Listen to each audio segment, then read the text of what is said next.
Good evening, Poetry Corner. Good evening, King's Pop Up um, supporters, supporters of the Poetry Show. And tonight we have two special guests on the Poetry Corner King's Pop Up Show, and it is La Perla Negra and Adrian, better known as the Divas of Epiphany Blog Talk Radio. What's up, ladies? Hey, Hello. how are you? Well, we finally got you two together, and not being able on to be on the Poetry Corner show where it's other poets. King and myself have you ladies here so we could discuss you guys and everything you guys are doing with Epiphany Network and everything you guys are doing with your poetry and the forming of this great chemistry that you guys have. So, La Pearl Negra, I'll let you go first. Just give us some background of yourself and poetry and your journey to um, Epiphany Radio. Okay, well, as I said in my short bio, I started writing poetry, oh man, when I was really like a little girl. I think about maybe between the ages of 10 and 12, because I came from a very toxic household.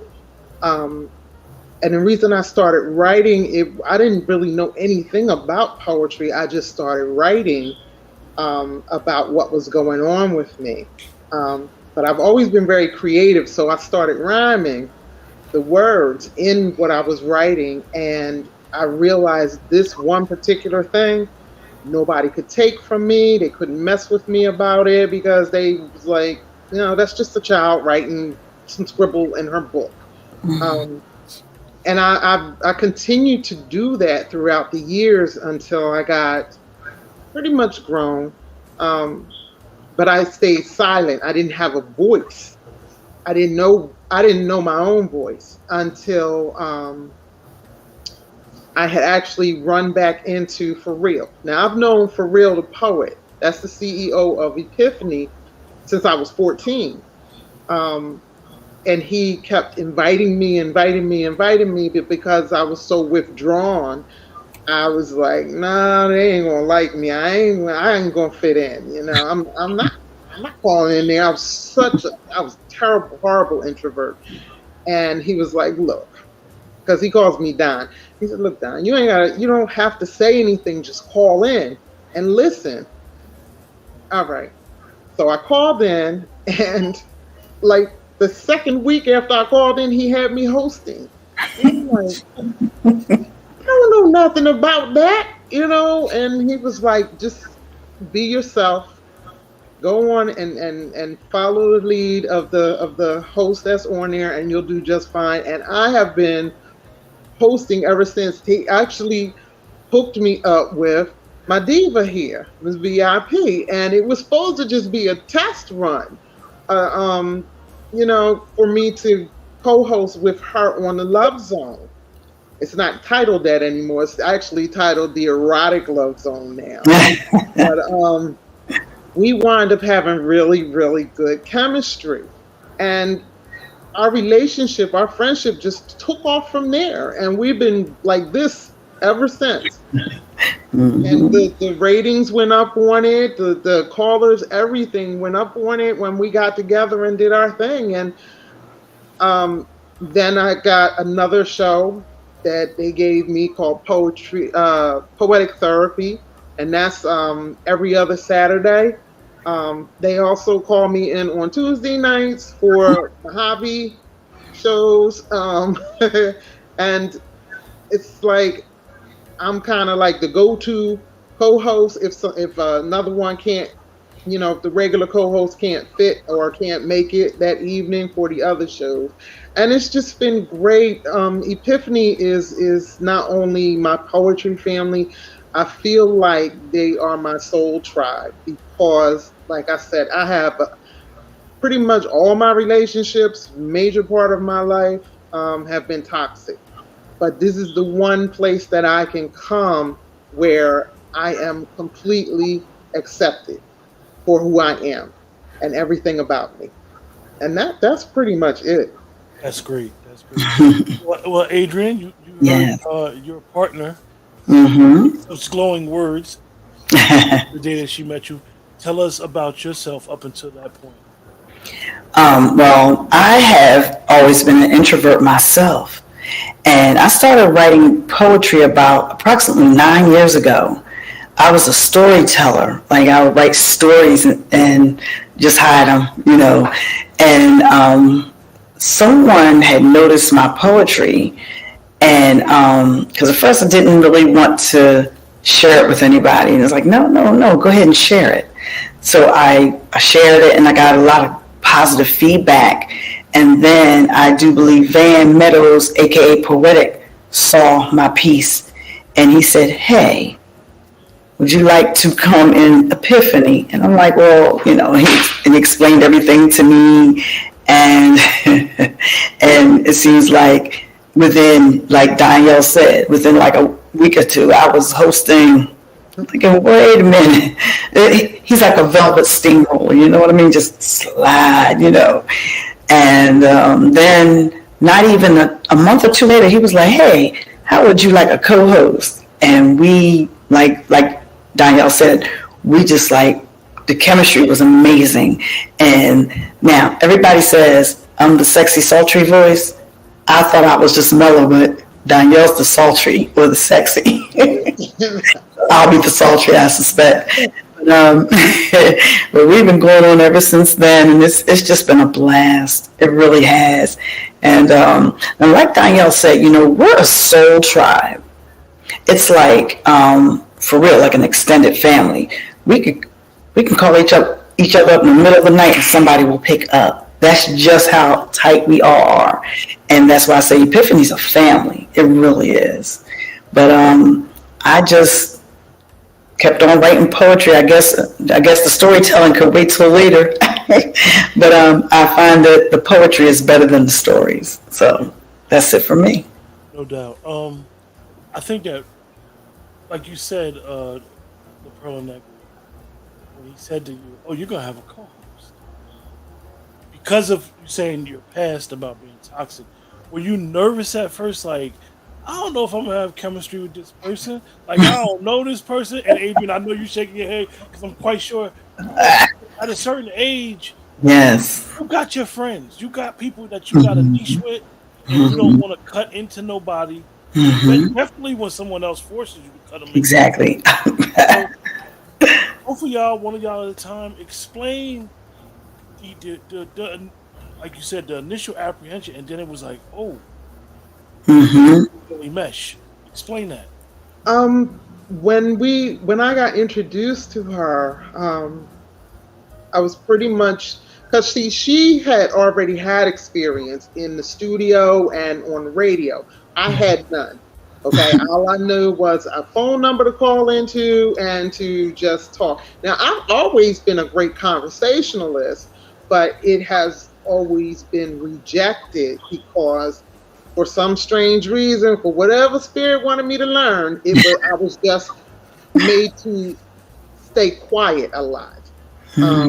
Doesn't mean that I didn't know anything. It's just that people just, for some reason, I don't know what I did to somebody in a former life.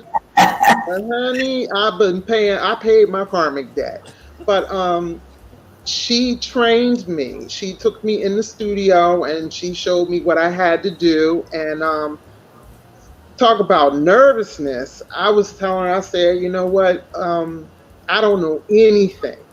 And she was like, I got you. I'll show you everything. And it just, with her being as calm as she is, because she gives off great energy, it just calmed me and it helped me ease into it. And it's going on, what, 5 years now? About that, yeah. About 5 years now. We've been doing this thing at Epiphany, and it's a beautiful thing. Well, you said Pearl Negro, you said the title is a love zone, but now it's called the erotic love zone. erotic poetry. Explain to the layman myself erotic poetry, to how you toe that line. Eva, you want to take this? You mean the explanation of Yeah. eroticism in poetry? Explain to me what erotic poetry is first, because Well, yeah, don't get. They might think it's sex talk, and not right. like Exactly. Mainly, it's the use of metaphors in place of all the rawness that, the slang that everybody may use in poetry. It's beautiful, it's subtle, it's more in depth than regular poetry. And when it's a particular subject, it makes you really think, and then it flows so much better than the regular poetry.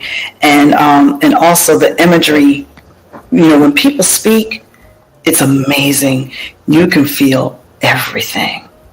And then in regular poetry, it's like, I heard it all before.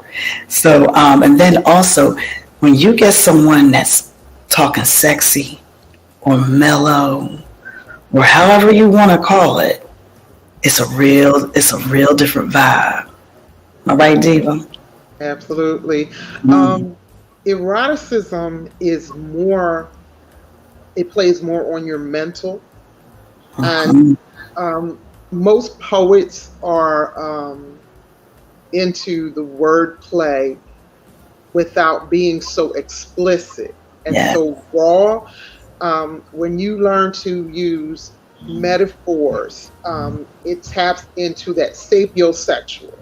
And it's more of a turn on than just saying, excuse me, y'all, but the word fuck and pussy and dick and stuff like that. You know what I mean? 'Cause it's like, how many times you going to use those same words in your pieces?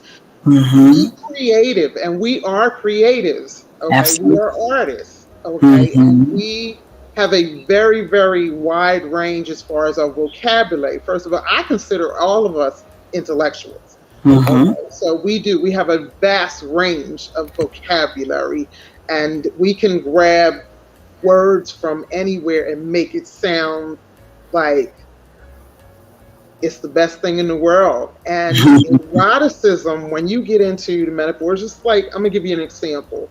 You can have someone, you can put in your piece, he walked past me and he stopped and he sniffed me and he said, your scent is intoxicating. That's erotic, right? Okay. Exactly. Because it can give you the visual of the woman, okay, and it gives you the visual of the man, and you can also imagine her smell must be great. All of that is eroticism, and it starts from up here, and it just travels down. Exactly. And that's I love eroticism. you guys think as poets, and I'm not going to say specializing in erotic poetry, but that's the name of one of you guys' shows, that you have to captivate the listener and take them on a journey? Oh, absolutely. Oh, yeah. Oh, yeah. Now, that comes along with not just wordplay, but the sound of your voice, the way you breathe, your breath control, your rhythm, all of that. Exactly. We're creatives, man. We perform, and that's what we do. We give y'all a show, whether you can see us or not. No, I think it's very important that a lot of people, we sometimes get caught up in not realizing that it's just, and I'm not just speaking of you, of just any creator. Sometimes it's about the content, but along with the content, it has to have an entertainment element as well. Right. So you want to be able. That's like me and King have talked about. Sometimes the person to say erotic poetry and the theme don't be erotic poetry, and it'd be like it literally changes the whole mood of the Yes, show. it does. Oh, absolutely. Absolutely. I definitely have been a big supporter of you guys, and this is why I really want you guys to come on, because I think that, like I said, erotic poetry. People be like, I don't know. Or sometimes have apprehension because, like La Pearl Negra said, words are power. Yes. You got smooth talkers. You know how to erotic poetry. And, you be like all, steamy after they done with their piece. So, yeah. King, Yeah. you ain't talking tonight? No, I was just letting you, do what you do No, when I. they here, man. No, I know. I'm just holding back a little bit. Could I reiterate on something that you were saying, Q?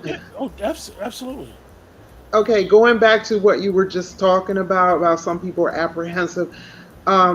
It can be a little intimidating to talk in erotic terms because a lot of people don't understand that it's not just sex talk. Okay? Exactly. It's giving you ideas and visuals to play with that may stimulate you a certain way. You never know what turns a person on.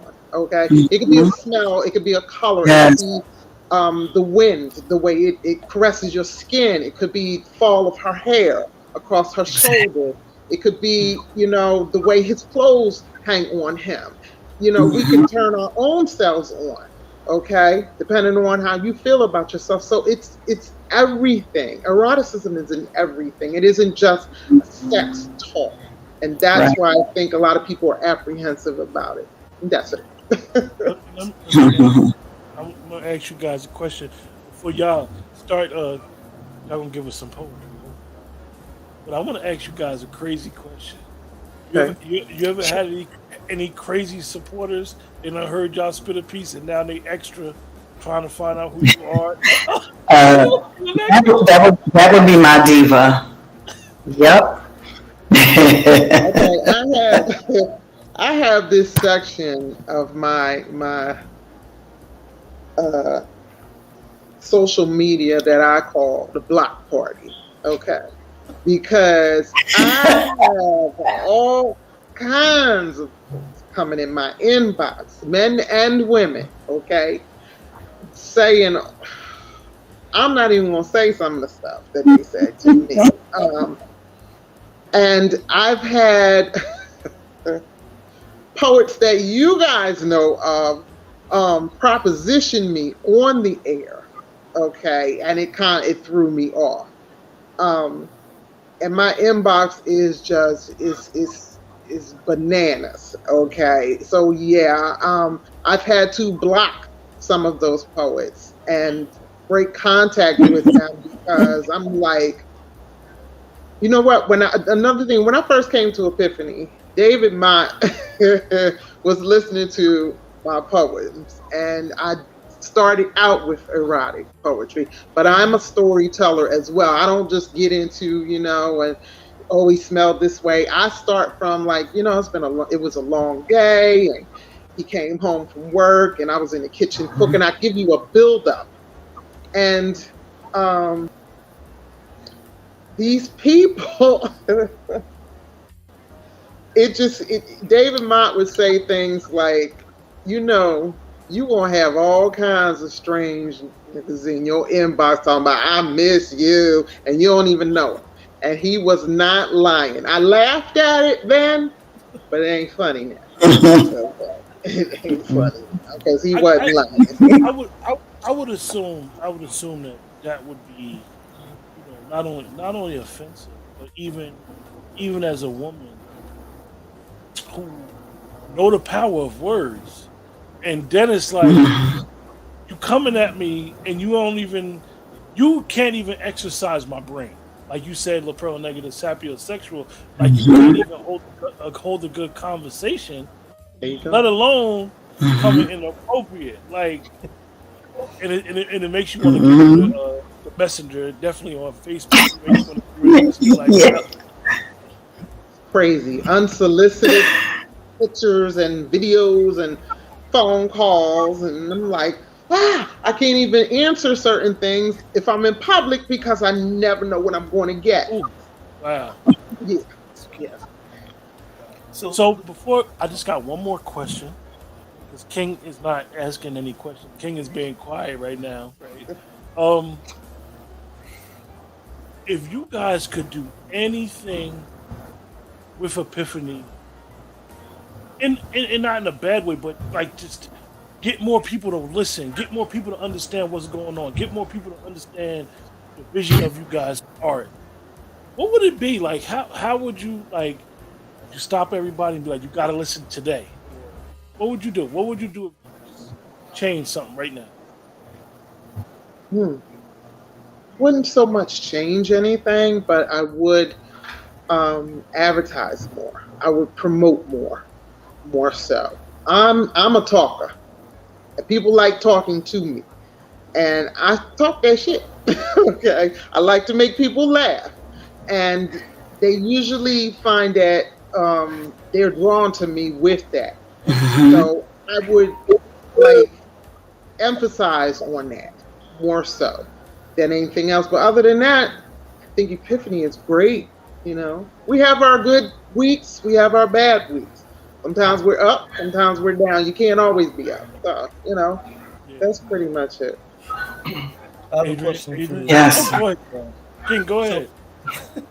Exactly. Go ahead, King. Do you think? No, I'm just trying to get a train of thought. Do you think some people are scared to go in that lane of writing, whether it's erotic poetry or sensual pieces? Absolutely. And why do you think that? Like, Mm-hmm. Mm-hmm. that they might feel like they open themselves up or something, or like? Mm-hmm. Diva, you want to take it? Because you know how I am. I'll keep on. You better go ahead. Well, yes. I think some just don't know how to be sensual. Okay, some don't know how to use the metaphors, and they don't know how. Like, for instance, they can be good in one genre and strong in that genre, and then try to come over in another one and totally flop. And so you have to really make sure before you come to something that's not your forte, study it, listen. You know what I'm saying? So that's probably why people are a little, a little intimidated or however. But like, if you will, we're not just erotic writers. We're not just erotic poets. We have our range, but we're good where we are. We're great where we are. But then once in a while you get a good prompt or you get a good topic and you can go anywhere you want to. But not all can do that. So that's it. Yeah, I had the Pearl. It's for one, it can be very, very intimidating for people to put themselves out there. When you're an artist, some people are not prepared for criticism or opinions or judgment. And they know that they're going to get this, so they stay kind of withdrawn and fall back. And when they finally get out there, they have expectations. This is why I don't build up my expectations about anything. It's like, if they like it, they like it. If they don't, they don't. It's not going. I'll never put my pen down. But it can be almost. The fear of putting yourself out here can make you freeze up and never put yourself out there. Okay, because it isn't easy. Even if you're not speaking, you're not spitting it, just writing it and letting someone read it, you still are subjecting yourself to criticism and judgment and opinion of others. And some people are not prepared to deal with that. They want a pretty little lie, or they want to stay under an umbrella of protection where people have always said, oh, you did good, this and this and this and that. And we're not always good. It's going to always be somebody out there that really, truly does not like what they heard, or, how we presented ourselves, or you have to, let me tell you something, you got to have thick skin, and you got to understand them scars that you got on your skin is, there's room for more scars to be made. Okay, you're going to get hurt, you're going to feel some kind of way, Well, you got to toughen up, and that's pretty much it. Yeah. I know for me, that's why I created the alter ego. You got king or you got lord. You know what I mean? Lord just don't care. He'll go any direction, whatever it is. King is just more laid back and just, more settled and sensually, So, but that's just me. I like to challenge my pain. But Perla, it's amazing that you just said that, because you're a self-proclaimed introvert, and you stepped into a space that, because you're a co-host, you're inviting other people to come on. People are seeing a side of you that maybe you didn't even realize that you had. Right. And then being able, like you said, being able to accept criticism, give criticism. As King would say, getting other artists to really get your pen sharp. Understanding you may like something, but it doesn't come off well to the listener. Right. And I think that's some very good advice you gave myself and other poets, myself and poets, because a lot of times we do tend to get comfortable in our comfort zone and don't want to accept the type of criticism that we really need to grow. Oh yeah. People become complacent. And then that is when they really, really, when their eyes are opened or they get knocked down off that high horse, they really, they fall harder than you would if you are expecting criticism. I always expect somebody to say something, someone to have an opinion, and I welcome it. That's way it don't damage me no more. It doesn't bother me anymore. What may irk me a little bit is complete and total silence, no reaction whatsoever. Now I'm like, all right, I won't come back here because y'all just ain't got nothing for me. It's a phrase that I always say about, and it's okay to be this way. Sometimes we could be a little dry, and you be like, damn, you ain't giving me no reaction. Say something.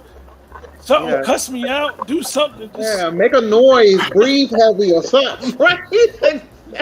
So, without further ado, I'm quite sure that you guys have some stuff. And I would like to hear, I got the greatest seat in the house, so.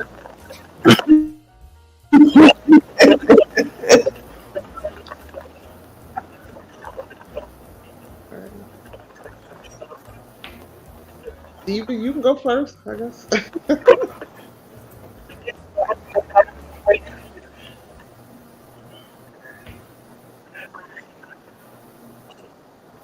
Adrian, can you hear us? Can't hear her. I don't think she can hear us. I'm sorry, Q. You ready for us to recite something? Yeah. We got you on a delay for some reason, Adrian. You could hear us a little, 15 seconds later. All right. I think I'm going to start off with a semi-conscious piece, okay? This is called... So, hold on. Yeah. I can. But there's a lot of feedback.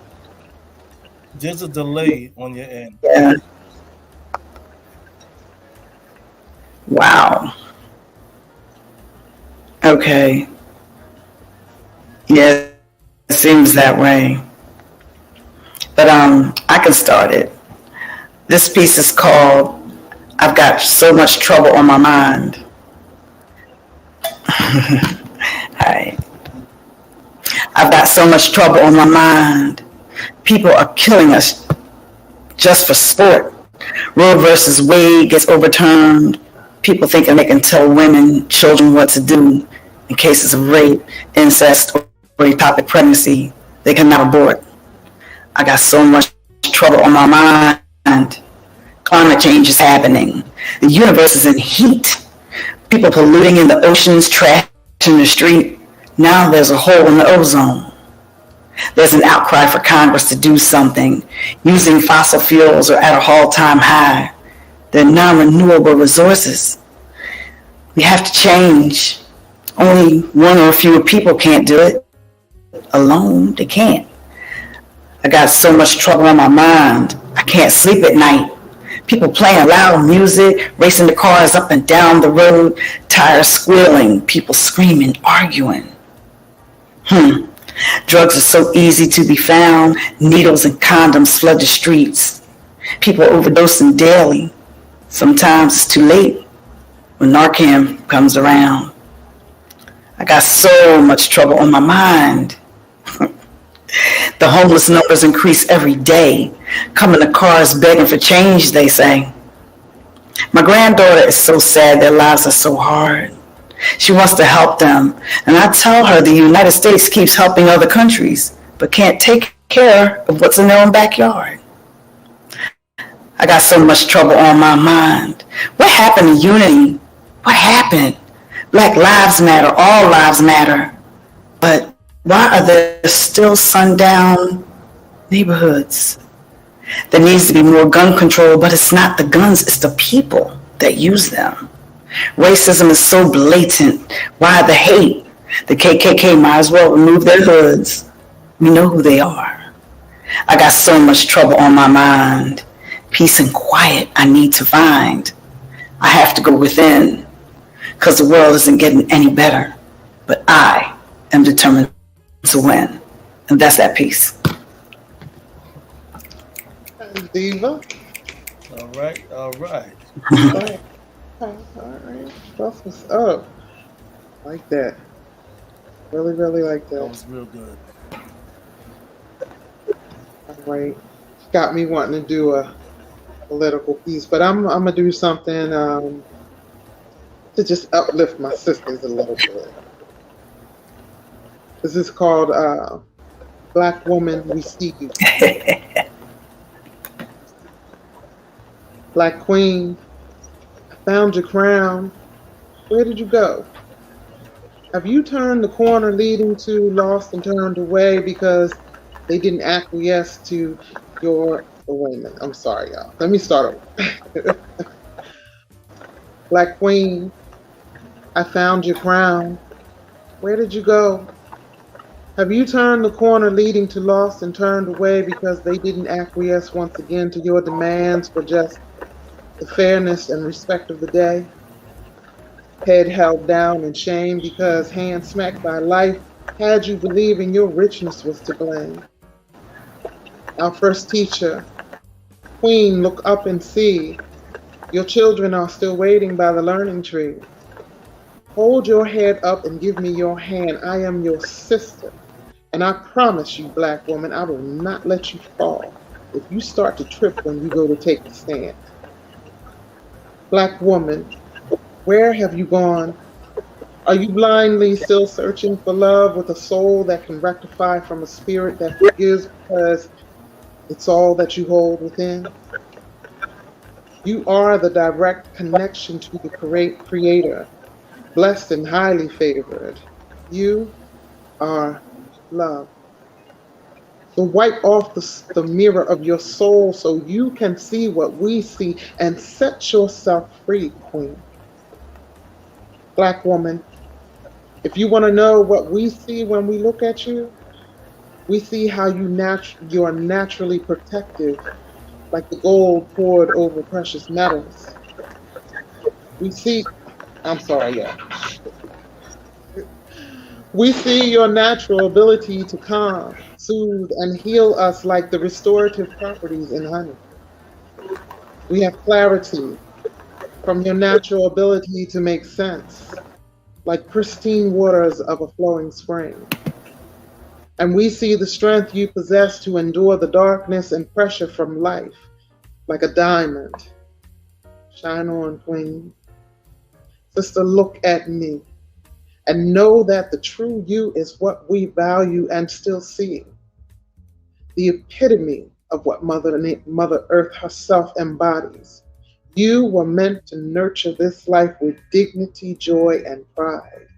Skin blessed in 1,000 hues, brown skin, girl, you have no reason to hide.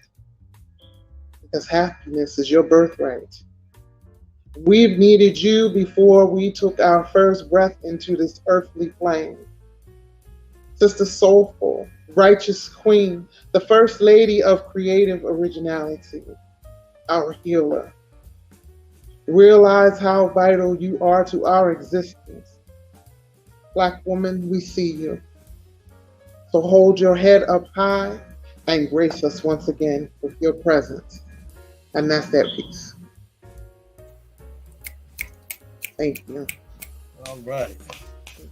My alarm was going off, so I hope y'all didn't get too much disruption in that.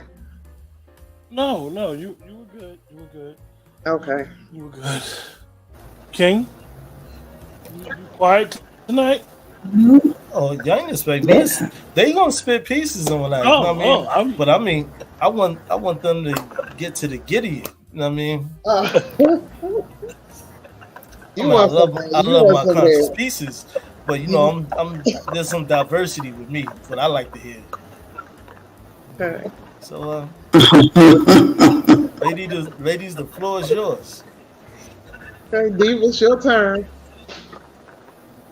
Mm-hmm.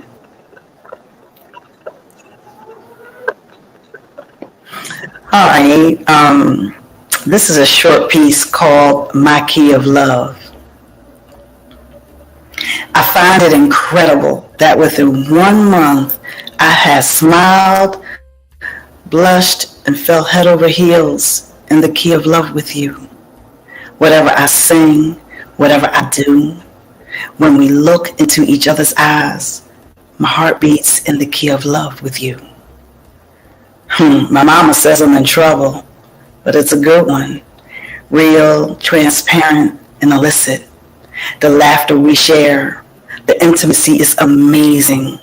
We don't have to ask each other about the hows or the whys or what to do with it. You love me. I saw it in your eyes. I cried inside when I felt it.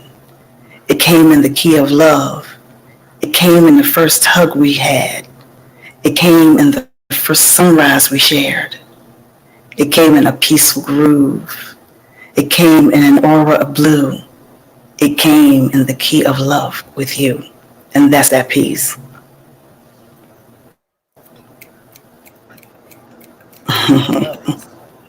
Wow. That was beautiful. Key of love. Thank you. I want to ask you guys a question. Do you, when you're writing, then when you recite it, do you feel like sometimes writing it hurts the way that you really want to recite it? Like you could say it in your head, and then do you guys write everything that every poem? I do.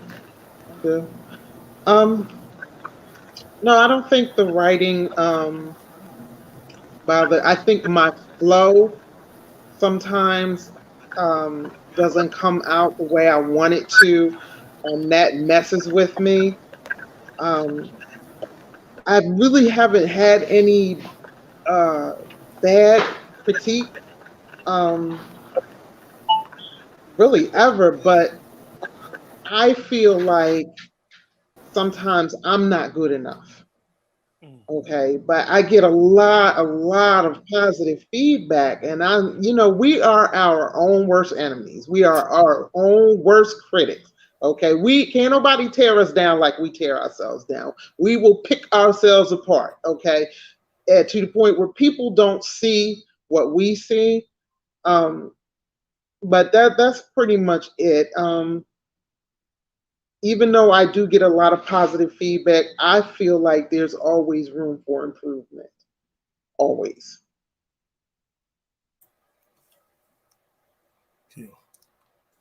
Great. Okay. I just wanted to know because sometimes I know a lot of people will be writing, and as King said, how does a poet get writer's block? How do you run out of? How do you not have nothing to say? So that's always interesting. That's why I asked the question. There is no such thing as writer's block. There's just things that we don't want to say. We don't want heard. But you never run out of things to say. You know why? Because you're always thinking. It don't matter what you're doing. You're always thinking. That's it. All right. Yeah, Well, one question. King. Do when you're getting into those pieces, right? Do you find a muse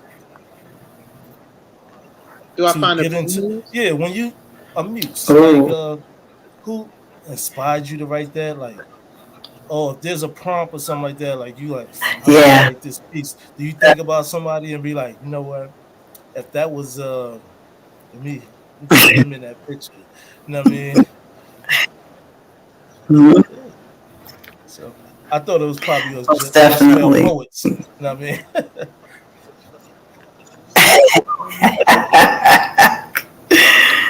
Yeah, Like there are many oh, muses, and I agree. If it, you know what, it can come in any form. It can be an object, but most of the time I find it's a person. That's what if I'm in love with somebody, I write as a woman in love. If I'm, like, say, matriculating someplace, then I'll write about every subject and either like it or love it. Or if I'm feeling, let's just say, murderous, I'll kill you in a piece. So it's either a thing or it's a person. Am I right, Diva? Oh yeah. I Yeah. My muse sometimes is me. It's my mind more so than anything because I have such a vivid imagination. Um, and a lot of Mm-hmm. my what inspires me is just things in life. Period. Inside. I'm a hippie. Okay, I am a tree hugger. Believe me. Um, so a lot of things with nature inspires me. The sound of the breeze blowing through the trees, the smell that's in the air, the water in the ocean, the way he walks. It could be, I mean, just anything, and I will pull out my pen and start writing. Anything. It's no one particular thing. Life is my muse. Period. okay, that's what's up. That's what's up. But Mm-hmm. you have any ladies have any other pieces to recite? I got something. I don't know if I should do this, but I'm. Let it All right. let it be known.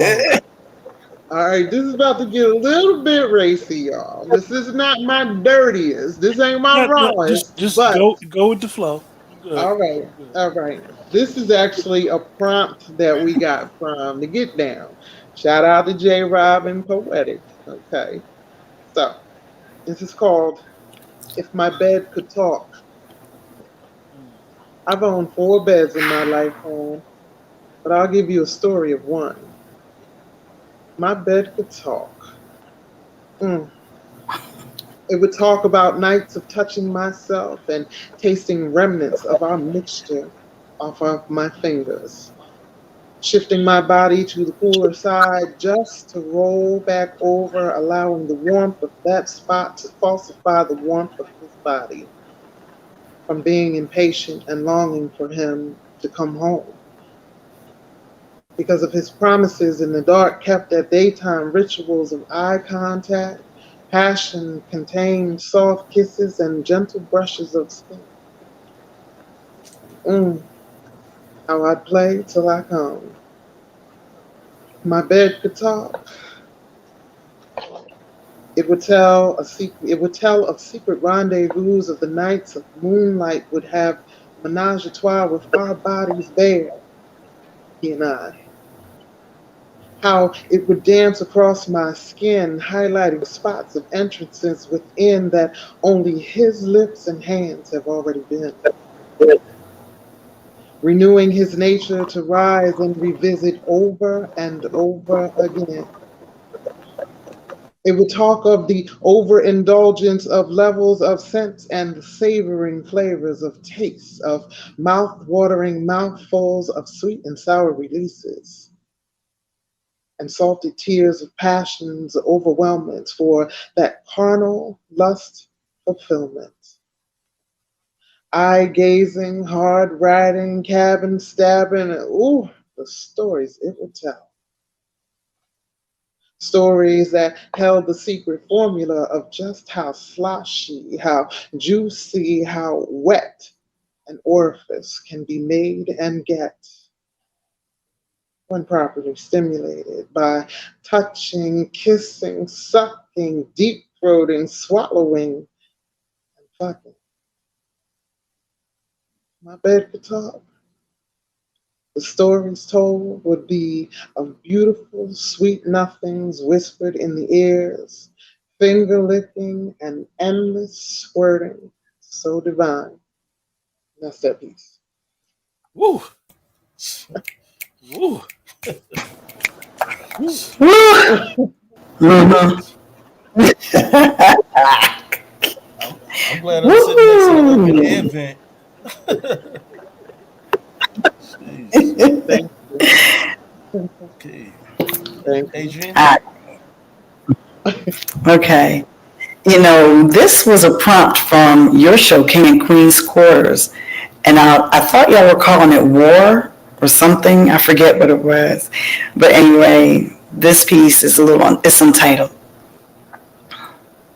I write like I speak, and it's always from my heart. I come direct, like my friends expect from the start. So it's easy for me to recite what I write. I write about love and heartbreak. Sometimes I write a conscious piece when the injustices of the world make me so mad I can't find peace. Most of my friends use the best metaphors and words of love so beautiful I want to swoon. And my heart fills with wishes that deep down I fear may never come true. So I let it all hang out in poetry. It never fails me. My words are so succinct you can't misconstrue. Even when I'm feeling amorous or murderous, my words are downright dangerous, especially when I make your toes curl or make that rise in someone's Levi's. While violence is rearing its ugly head, I cannot help but write while tears hit the paper as I pray all will be all right. When I'm spiritual, the high I get. It makes me so happy I'm lyrical. As my friends say, I write like I speak. I may be direct, but I always come correct. And that's the end. All right. Wow, wow, Yes. wow. So, I really appreciate you guys coming. Thank you guys for joining King's Pop Up. Where can definitely people find you appreciate you. guys? Um, you can find me on Facebook as Danielle Cheney. You can find me on Instagram and TikTok as I'll Brighten Your Day 69. And definitely on Epiphany Radio. I'll give y'all the number. One time. The dial-in number is 319-527-6300. Epiphany has a show every night of the week. Every night of the week. You can call in anytime and be entertained, and you can engage us at any time. Y'all come on through. We ain't gonna bite you. Okay. Um, but the nights that I'm on there, mostly I co-host with my diva, Miss VIP, every Wednesday night at 9 in the Erotic Love Zone, and every other Saturday on Poetic Therapy. Diva. All right. And I can be found on Facebook as Adrian Showell. I don't have an Instagram. I may have a TikTok somewhere in the life, but I don't use it. And like my diva said, I'm on Epiphany every Wednesday at 9 p.m. So you come and join us. You'll have fun. That's it. King, any Well, final thoughts? yeah, I want to thank you ladies for coming on tonight and expressing yourselves and bring yourselves to everybody's attention. I want to thank Thank you. the Let's Talk world out there for joining in tonight. And set the stage for you, cuz. And with Thank you that, for having me. Thank thank you you. so much. Just stay on. I want to say something to y'all. With that, I appreciate you guys for joining the show, and stay tuned. You never know what to expect never know what to expect of these young ladies, and check them out, and stay out their inboxes. Please, with that, please. I'm gonna write about you. A poet will write about you. We'll put you on blast in a piece. Trust me. We'll see you guys next week. Peace, love, and poetry. The Poetry Corner.